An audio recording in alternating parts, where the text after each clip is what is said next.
Now हम आ गए हैं क्वेश्चन नंबर 5 पर। तो जितनी भी हमने एक्सरसाइज किए हो कि सबको समझ आ गया होगा। अगर कोई क्वेश्चन होगा तो कमेंट सेक्शन में ज़रूर पूछेगा। एंड यहाँ पर क्वेश्चन नंबर 5 में हमें क्या बोलते हैं कि subtract the first expression from the second in the following. यानी हमें पहले से बताया कि फर्स्ट को सेकंड से सब्ट्रैक्ट करना है, ठीक है ना। तो चलिए स्टार्ट करते हैं विद पार्ट 1। एंड अगर अभी तक आपने चैनल को सब्सक्राइब नहीं किया तो आपको पता है कि आपने चैनल को सब्सक्राइब करना है, लाइक करना है एंड कमेंट में ये बताना है कि आपको मेरी वीडियो कैसी लगती है। तो चलिए स्टार्ट करते हैं विद क्वेश्चन नंबर 5 पार्ट 1, ठीक है। तो यहाँ पर अच्छे ज़्यादातर लोग ना क्या होता है उनको अलग अलग चीज़ों में वो क्या होते हैं कंफ्यूज होते हैं, जैसे कि एडिशन हो गया, सब्ट्रैक्शन हो गया, मल्टीप्लिकेशन हो गया। तो यहाँ पर कोई भी ख़ास रूल नहीं होते। रूल जस्ट ये होते हैं कि क्या होगा कि हम लोग ने सेम वेरिएबल को आपस में प्लस माइनस करना है। ऐसा ना हो कि एक्स को आप वाई के साथ कर दें एंड वाई को आप एक्स के साथ कर दें, इस तरह से बिल्कुल भी नहीं होगा। एडिशन का जो रूल है वही हमारे पास क्या होगा, सब्ट्रैक्शन का रूल होगा। जैसे हम लोग एडिशन में जो है सेम जो हमारे पास वेरिएबल होते हैं उनको हम लोग प्लस करते हैं, तो सब्ट्रैक्शन में भी हमारे पास वही रूल है। और इसी बातों में हमने लिख लिया है अपना जो है पार्ट 1। तो पार्ट 1 में हमें क्या दिया गया है, y square plus 4y minus 15 and second term क्या है 8y² प्लस 2। अगर देखा जाए तो उन्होंने हमें क्या बोला कि फर्स्ट एक्सप्रेशन को माइनस करना है सेकेंड एक्सप्रेशन से, subtract the first expression from the second. तो यहाँ पर जो सेकंड है उसको हम लोग पहले लिखेंगे और ये हो जाएगा हमारे पास 8y² प्लस 2।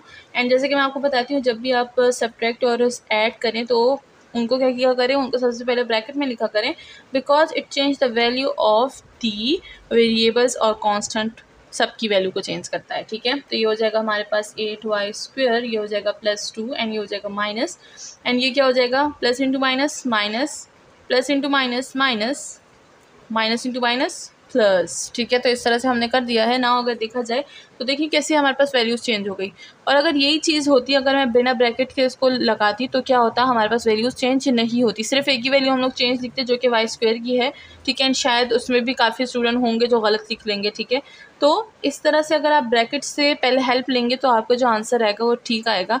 तो इसीलिए मैं हमेशा ब्रैकेट रिकमेंड करती हूँ कि ब्रैकेट्स को लिखा करें। एंड जो स्टूडेंट्स कहते हैं कि हम बिना ब्रैकेट के कर सकते हैं तो लेट्स सी कि वो क्या करेंगे, आंसर से ही निकालते हैं या नहीं। लेकिन ये तो है बिना ब्रैकेट के कौन कर सकता है, only pro can solve this without bracket, जो कि काफ़ी दफ़ा इसकी जो है प्रैक्टिस कर चुके हैं या फिर इसको काफ़ी दफ़ा सॉल्व कर चुके हैं, ठीक है। या उनको बहुत ही ज़्यादा अच्छे से समझ आता है, जो टॉप के स्टूडेंट्स होते हैं ना, इंटेलिजेंट वाले, वो वाले, ठीक है। तो सबसे पहले ब्रैकेट में सीखिएगा, उसके बाद विदाउट ब्रैकेट कीजिएगा, ठीक है। तो यहाँ पर आ जाएगा हमारे पास 8y² एंड ये हमारे पास क्या है, ये हमारे पास -y²। तो ये क्या हो जाएगा हमारे पास plus into minus minus 7y² हो जाएगा। एंड अगर इसको देखा जाए तो हमारे पास -4y ही रहेगा, ठीक है। एंड ये हो जाएगा प्लस और प्लस, ये हो जाएगा +7, ठीक है। कांस्टेंट प्लस हो गए। तो देखिए मैंने क्या किया, वेरिएबल को उसी वेरिएबल के साथ प्लस माइनस किया, जैसे y² y के साथ और कोई नहीं था तो y को एज इट इज लिख दिया, एंड कांस्टेंट को कांस्टेंट के साथ किया। तो ये मेरे पास क्या है, आंसर आ गया। नाउ चलते हैं पार्ट 2 की तरफ। एंड आज का जो हमारे पास क्वेश्चन है वो ये है कि आप अपने मैथ्स के जो फेवरेट टीचर हैं उनका नाम मुझे कमेंट सेक्शन में बताइएगा, एंड साथ में कौन सी ग्रेड में थे वो भी बताइएगा, मतलब कौन सी क्लास में वो आपके फेवरेट टीचर थे और आपको मैथ्स पढ़ाते थे, ठीक है। तो हमारी जो है वो, जैसे कि मैं अक्सर उनका जिक्र करती हूँ, हमारी जो टीचर थी वो हमें पढ़ाती थी मैथ्स, जिनका नाम था मैम जलवत, और वो बहुत ही ज़्यादा अच्छी मैथ पढ़ाती थी और हम लोग उनको बहुत ही ज़्यादा क्या करते थे, मानते थे, क्योंकि वो मैथ्स की बहुत सबसे अच्छी टीचर वही थी। तो इस तरह आप मुझे कमेंट सेक्शन में बताइएगा कि आपकी मैथ की टीचर सबसे अच्छी कौन है, ठीक है। तो यहाँ पर हमारे पास आ गया है सेकंड। अब यहाँ पर डिवीज़न है, ठीक है। यहाँ पर डिवीज़न फॉर्म भी है और हमें माइनस भी करना है। तो चलिए स्टार्ट करते हैं विथ माइनस। तो यहाँ पर भी हम लोग फर्स्ट इसको लेंगे देन सेकंड इसको लेंगे। तो ये हो जाएगा हमारे पास 8x² plus 7 divided by x² plus 1, ठीक है। एंड देन माइनस कर देंगे और ये हो जाएगा हमारे पास 8x² minus 7 divided by x² plus 1, ठीक है। तो अगर देखा जाए डिनोमिनेटर में हमारे पास बिल्कुल सेम है। सबसे पहले क्या करेंगे, एलसीएम से ले लेंगे, ठीक है। तो ये हो जाएगा हमारे पास x² प्लस 1, ठीक है। अब यहाँ पर क्या हो जाएगा, ये 8x² प्लस 7 एंड साथ में ब्रैकेट ऑफ कोर्स हम यूज़ करेंगे माइनस, ये हो जाएगा 8x² माइनस 7, ठीक है।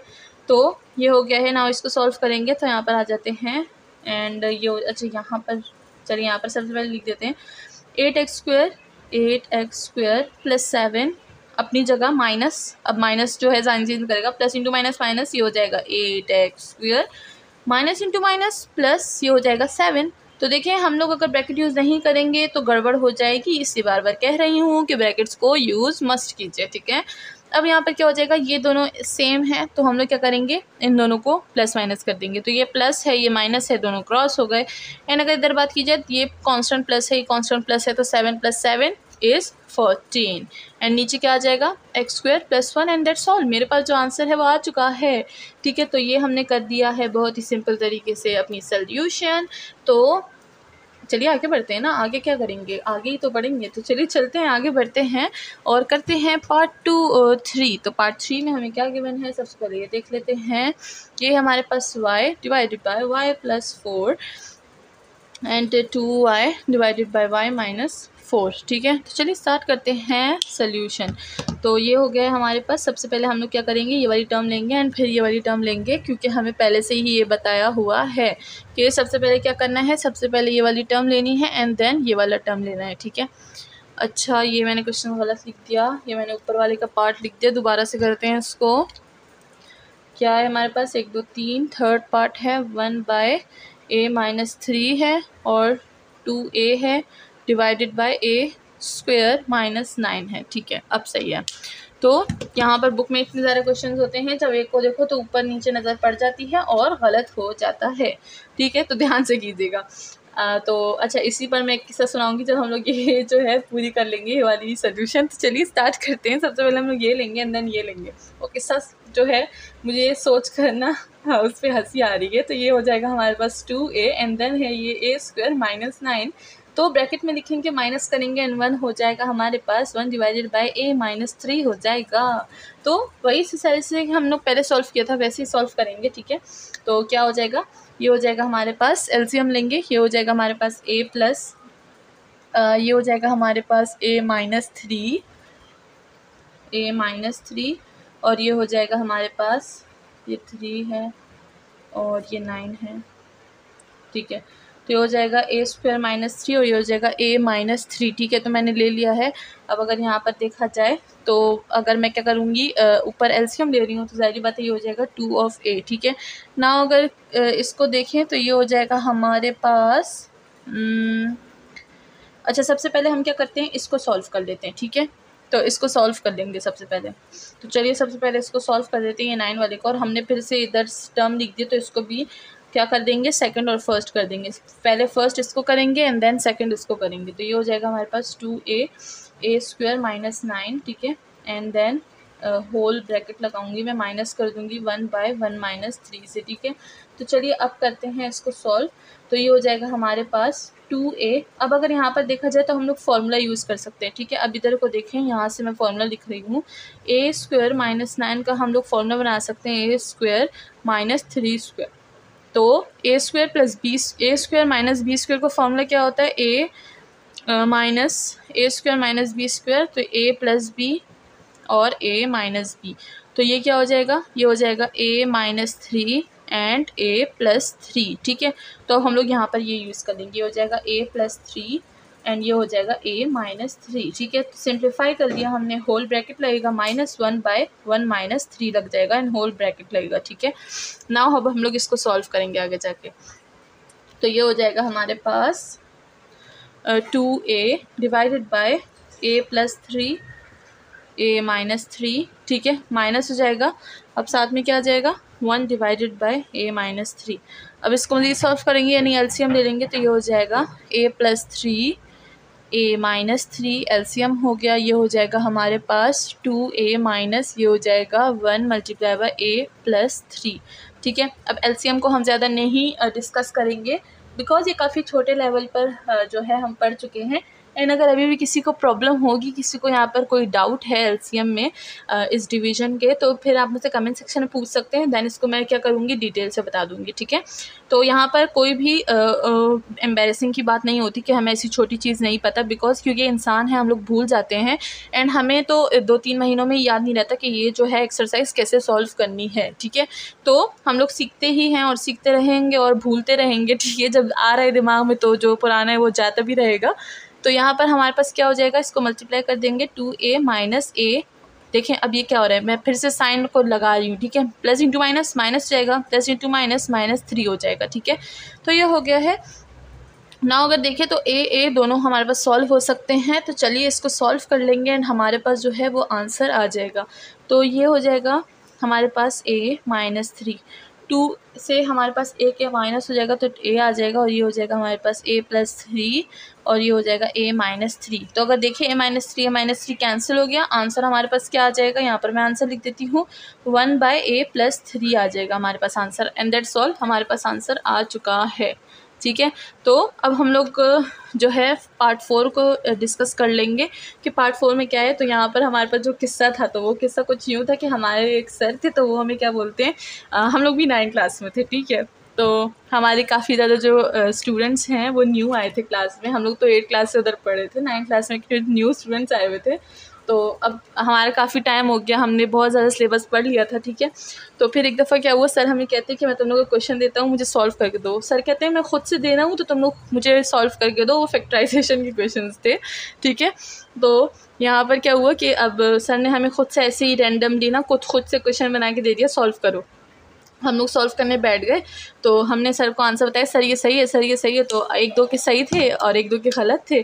तो बाकी में से एक स्टूडेंट क्या करती है सर को बोलती है, सर इसका तो आंसर पीछे है ही नहीं। तो हमने बोला कि ये तो क्या हो रहा है कि ये सर ने खुद से दिया है, इसका आंसर पीछे कैसे आएगा, ठीक है। तो हम लोग वो जो आंसर पीछे चेक करते हैं ना, तो उसने वो चेक करना शुरू कर दिया और सॉल्व करना छोड़ दिया। तो हम लोग उस पर इतना हंसे कि मतलब देखो सर ने पहले से ही बताया था कि मैं खुद से दे रहा हूँ, तुम फिर भी पीछे चेक कर दियो, ठीक है। तो आप में से कौन कौन ऐसा काम करता है मुझे कमेंट सेक्शन में बताइएगा। एंड चलिए स्टार्ट करते हैं सोल्यूशन। तो यहाँ पर क्या है, फर्स्ट इसको ले लेंगे, सेकंड इसको ले लेंगे, तो ये हो जाएगा हमारे पास x + 2 डिवाइडेड बाय x - 2, ठीक है। एंड देन ब्रैकेट लगा रहे हैं, तो हम लोग क्या करेंगे, होल ब्रैकेट लगा लेंगे। यहाँ पे मैंने अलग अलग लगा लिया, तो ये हो जाएगा whole bracket and then x - 3 x - 6 हो जाएगा, सही है। एंड यहाँ पर क्या कर लेंगे, वही जो चीज़ें हम लोग बार बार यूज़ कर रहे हैं, डिवीजन के लिए एलसीएम यूज़ कर रहे हैं, एंड देन हम लोग कुछ ना कुछ कॉमन जो होता है वो क्रॉस कर लेते हैं एंड आंसर आ जाता है। तो यहाँ पर भी वही प्रोसेस आ रहा है। तो ये हो जाएगा हमारे पास, यहाँ पर अगर हम देखें तो 3 कॉमन ले सकते हैं, देन ये सिम्प्लीफाई हो जाएगा, ठीक है। तो सबसे पहले इसको सिम्प्लीफाई कर लेंगे, तो ये हो जाएगा x + 2 एंड ये हो जाएगा x - 2, ठीक है, माइनस ये क्या हो जाएगा x, नीचे से 3 कॉमन ले लूँगी, x - 2 हो जाएगा, ठीक है। अब हम लोग इसका एलसीएम ले लेते हैं, तो ये हो जाएगा हमारे पास, नीचे आ जाएगा हमारे पास 3 और ये हो जाएगा हमारे पास x - 2 x - 2, ऊपर आ जाएगा हमारे पास x + 2 और साथ में आ जाएगा 3 एंड हमारे पास माइनस हो जाएगा विद x, ठीक है। तो अब इसको सॉल्व कर लेंगे, हो जाएगा 3x + 3 2 = 6 माइनस x हो जाएगा एंड नीचे हमारे पास 3x - 2 ऑलरेडी है, ठीक है। तो वो कंटिन्यू रहेगा ना। अगर यहाँ पर देखें x और x वाला आ रहा है, तो ये क्या हो जाएगा, 3x - x हो जाएगा, तो 2x हो जाएगा प्लस 6 हो जाएगा डिवाइडेड बाई 3x - 2 हो जाएगा।